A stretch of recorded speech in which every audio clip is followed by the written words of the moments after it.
Think about one single day from when you were 9 years old. Maybe it was a Saturday. Maybe it was the first afternoon of summer vacation. You woke up early before anyone had to tell you to. You built something out of nothing.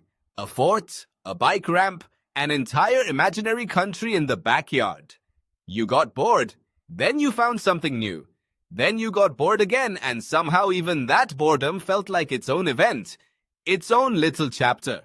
By the time someone called you in for dinner, it felt like an entire era of your life had passed since breakfast.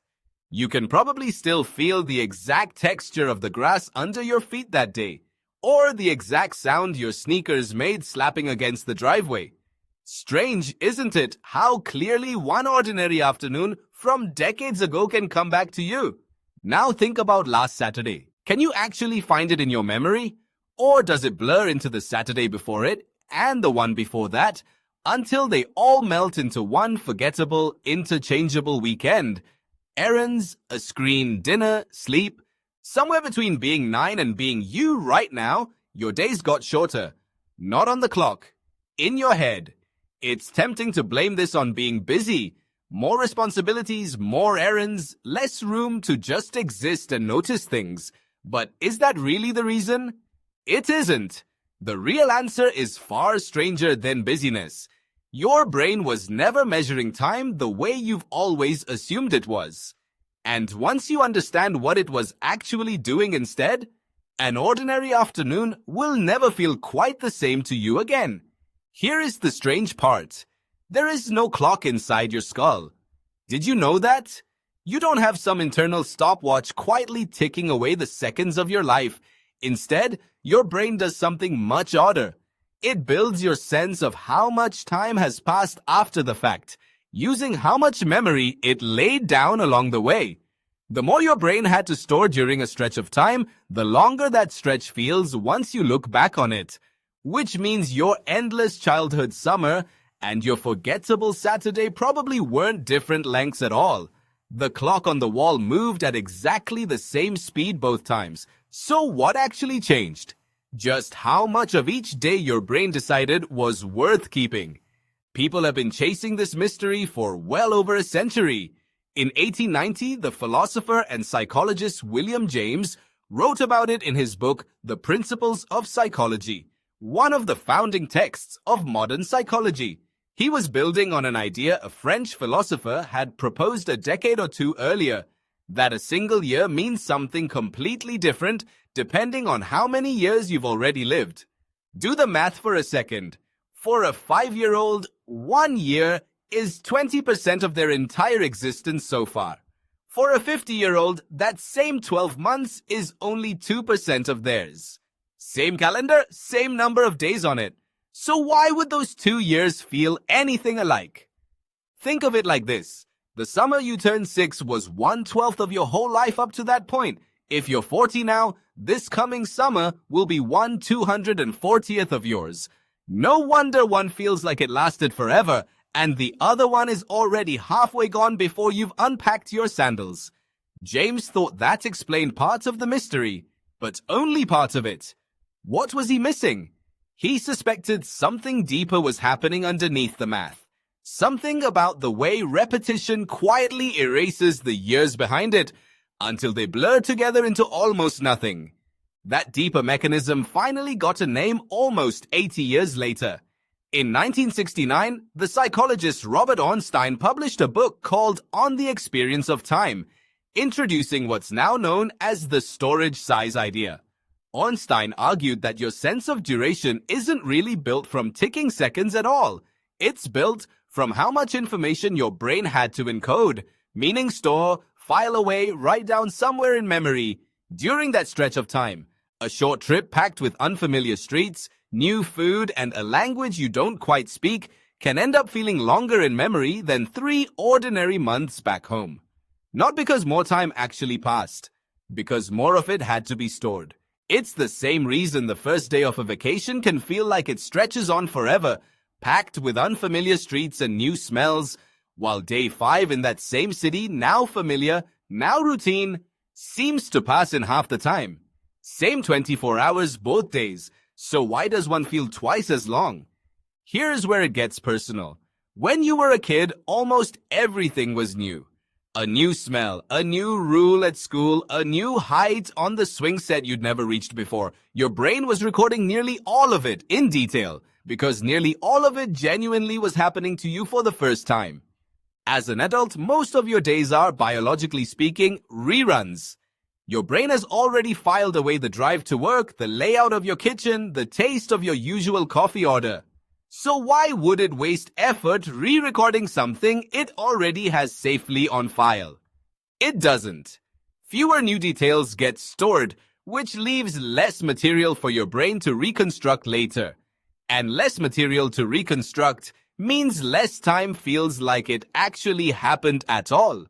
There's a reason your brain is built this way, and it isn't a design flaw. For nearly all of human history, paying close attention to the unfamiliar kept you alive. A new animal call in the dark. A berry you'd never seen before. A stranger walking toward camp. Repeated, familiar information was usually the safe kind, the kind that had already proven it wouldn't kill you. So there was no survival reason to spend precious memory on it. Novelty got the budget. Routine didn't. You inherited that exact budgeting system. It just spends its attention on parking lots and inboxes now instead of forests. Does that sound like a design flaw to you? Or does it sound like exactly what kept your ancestors alive? Here's a wrinkle that makes all of this even stranger. In the moment, a busy, exciting week can feel like it vanishes.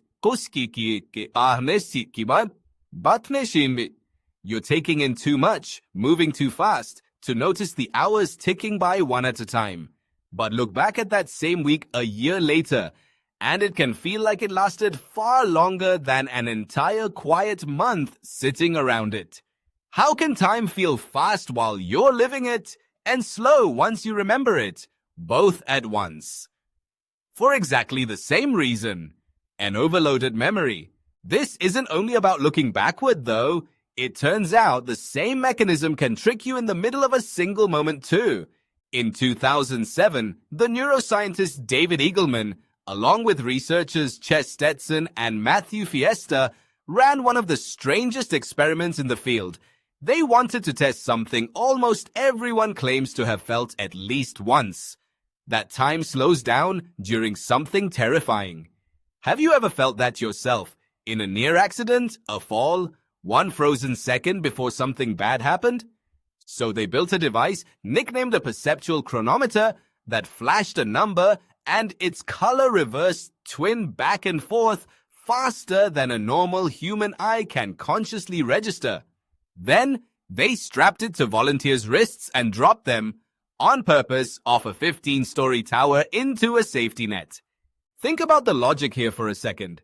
If time genuinely slows down when you're afraid, you should suddenly be able to read that too fast flicker while you're falling, because your brain would be processing the world at a higher resolution, frame by frame, almost like a camera switching into slow motion.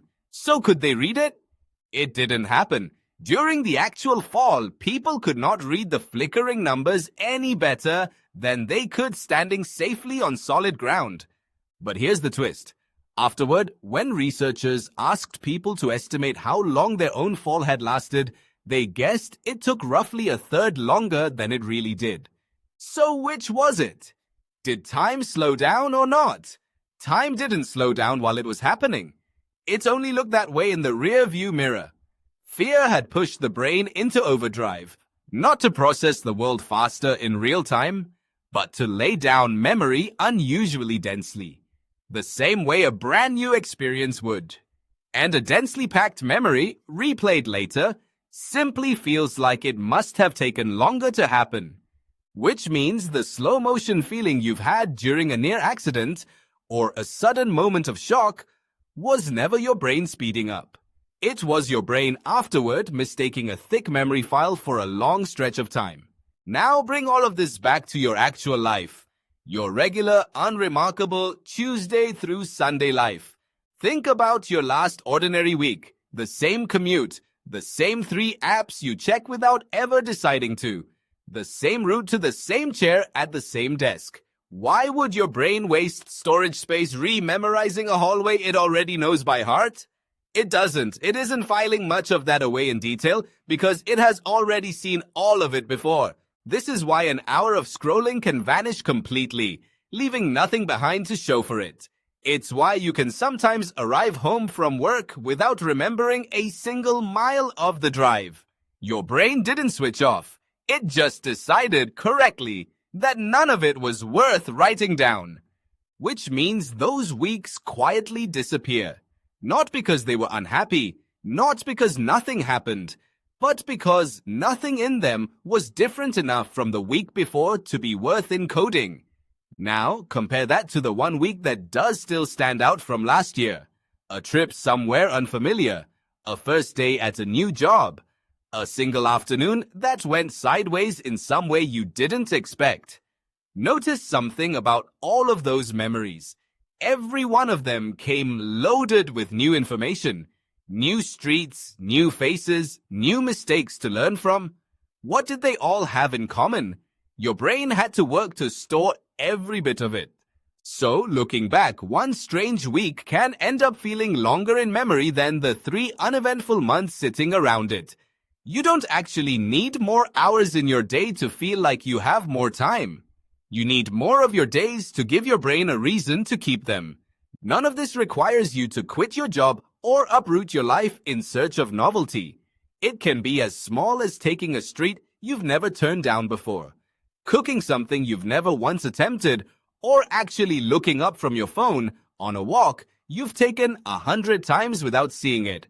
Your brain is always listening for a reason to pay attention. On days you just never give it one. So go back to that single Saturday when you were 9. It wasn't a slower clock, it wasn't more free time, and it definitely wasn't magic. Your brain was simply keeping almost everything because almost everything happening to you was still new. It can still do exactly that. What would it actually take to make today count the same way? It has just gotten very good at deciding that today looks like every other day you've already lived. Give it one new detail, one unfamiliar street, one new skill, one conversation you didn't see coming, and watch how much longer today suddenly feels once you look back on it. Not because the clock slowed down, because you finally gave your brain something worth keeping.